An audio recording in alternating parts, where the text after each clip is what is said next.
Hi hello friends, welcome to Haji's kitchen and beauty tips. இன்றைக்கி நம்ம கிச்சனில் ரொம்ப டேஸ்டியான எங்கள் வீட்டு ஸ்டைலில் காடை பெப்பர் கிரேவி தாங்க. ரொம்ப டேஸ்ட்டாக இருக்கும். சாதம் மட்டும் இல்லைங்க, சப்பாத்தி, புரோட்டா, பட்டர் நான், தோசை எல்லாத்துக்கூடயும் வச்சு சாப்பிட ரொம்ப நல்லாயிருக்கும். இந்த ரெசிபி சிம்பிள் அண்ட் குயிக்காக செஞ்சிடலாங்க. வாங்க இந்த ரெசிபியை எப்படி செய்யுதுன்னு பார்த்துடலாம். ஃபஸ்ட்டு இதுக்கு ஒரு ஸ்பூன் வர கொத்தமல்லி, ஒரு ஸ்பூன் சோம்பு, ஒரு ஸ்பூன் சீரகம், ஒரு ஸ்பூன் மிளகு எடுத்துக்கலாம். இது நாலுமே ஒவ்வொரு ஸ்பூன் எடுத்துக்கோங்க. இப்போ ஒரு கடாயில் இது எல்லாத்தையும் ஆட் பண்ணிவிட்டு நல்ல வாசம் வர அளவுக்கு வறுத்து எடுத்துக்கலாம். இந்த அளவு நல்ல கலர் சேஞ்ச் ஆகி நல்லா வறுப்பட்டதுக்கப்புறம் ஒரு பிளேட்க்கு மாற்றிடலாங்க. நல்லா ஆற வச்சு அரைச்சிக்கலாம் பவுடராக. இப்போ நான் மீடியம் சைஸில் 3 பெரிய வெங்காயத்தை நல்லா நீளமாக ஸ்லைஸாக கட் பண்ணி எடுத்து வச்சுருக்கேன். கூடவே 3 பச்சை மிளகாய், 4-5 வரமிளகாயை 2 கட் பண்ணி வச்சுருக்கேன். 2 கொத்து கருவேப்பிலை எடுத்து வச்சுருக்கேங்க.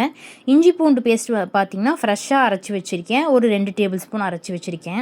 இப்போ ஒரு கடாயில் தேவையான அளவு ஆயில் ஆட் பண்ணிவிட்டு ஆயில் நல்லா சூடானதுக்கப்புறம் நம்ம எடுத்து வச்ச கருவேப்பிலை, வரமிளகாய், பச்சை மிளகாய் 3ஐயும் ஆட் பண்ணிவிட்டு நல்லா பொரிஞ்சதுக்கப்புறம் பெரிய வெங்காயத்தை ஆட் பண்ணிக்கலாம்.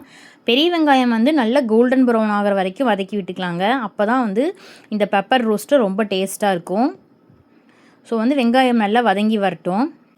இந்த அளவு நல்லா வதங்கி வந்ததுக்கப்புறம் ஃப்ரெஷ்ஷாக அரைச்சி இஞ்சி பூண்டு பேஸ்ட் ஆட் பண்ணிக்கலாம். இதில் நம்ம எல்லாமே ஃப்ரெஷ்ஷாக அரைச்சி ஆட் பண்ணும்போது டேஸ்ட் ரொம்பவே நல்லா இருக்குங்க. கண்டிப்பாக ட்ரை பண்ணி பாருங்கள். இந்த மாதிரி இஞ்சி பூண்டு பேஸ்ட் ஆட் பண்ணிவிட்டு நல்லா மிக்ஸ் பண்ணி விட்டுக்கலாம். இது நல்லா பச்சை வாசம் போகிற அளவு நல்லா வதக்கி விட்டுக்கோங்க. இது கூடவே தேவையான அளவு கல்லுப்பும் ஆட் பண்ணிக்கலாம். இந்த மாதிரி ஆட் பண்ணிவிட்டு நல்லா மிக்ஸ் பண்ணி விட்டுக்கோங்க. நான் வறுத்து வச்சுருந்தேன் இல்லையா, அந்த இன்க்ரீடியண்ட்டை நல்லா ஃபைன் பவுடராக அரைச்சி எடுத்துகிட்டு வந்துட்டேன். ஸோ இப்போ நம்ம காடையும் நல்லா க்ளீன் பண்ணி வச்சுருக்கேங்க. நான் 5 காடை 2 கட் பண்ணி எடுத்து வச்சுருக்கேன். ஸோ இப்போ இந்த பவுடரை போட்டு ஒரு நிமிஷம் நல்லா மிக்ஸ் பண்ணி விட்டுட்டு அதுக்கப்புறம் நம்ம காடை ஆட் பண்ணிடலாம். நீங்கள் இதில் காடைன்னு மட்டும் இல்லைங்க, சிக்கன், மட்டன் எல்லாமே ட்ரை பண்ணலாம். ரொம்ப நல்லாயிருக்கும். பட் காடை நிறைய பேர் சக்கை மாதிரி இருக்கும்னு நினச்சி சாப்பிட மாட்டாங்க.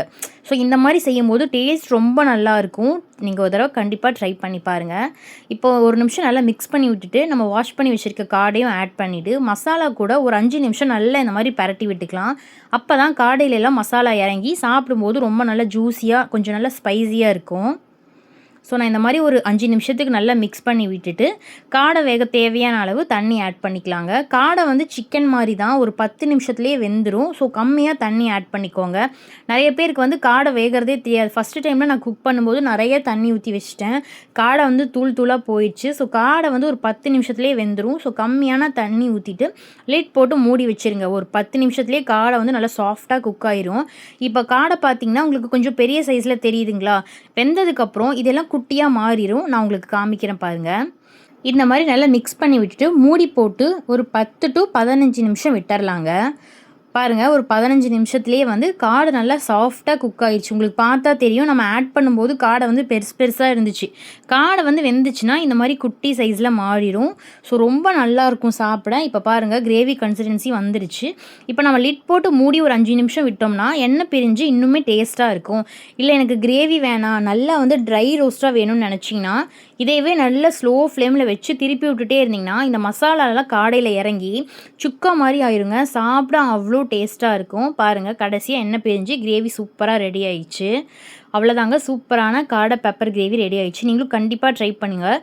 சிக்கன் விட காடையில் நிறைய ஹெல்த் பெனிஃபிட்ஸ் இருக்குது. ஸோ குழந்தைங்கலேருந்து பெரியவங்க வரைக்கும் காடை கண்டிப்பாக சாப்பிடுங்க. ஏன்னா நிறைய ஹெல்த் பெனிஃபிட்ஸ் நம்ம காடையிலையுமே இருக்குது.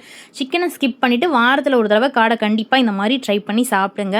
இந்த மாதிரி ரெசிபி வீடியோஸ் மட்டும் இல்லாமல் ஸ்கின் கேர் ப்ராடக்ட்ஸோட ரிவ்யூஸ்க்கும் பேபி வெயிட் கெயின் வீடியோஸ்க்கும் மறக்காமல் நம்மளுடைய சேனலை சப்ஸ்கிரைப் பண்ணிக்கோங்க. நீங்கள் பண்ணுற ஒவ்வொரு சப்ஸ்கிரைபும் எனக்கு ரொம்ப பெரிய சப்போர்ட்டாக இருக்கும். ஸோ மறக்காமல் சப்ஸ்கிரைப் பண்ணி சப்போர்ட் பண்ணுங்கள். தேங்க்ஸ் ஃபார் வாட்சிங்.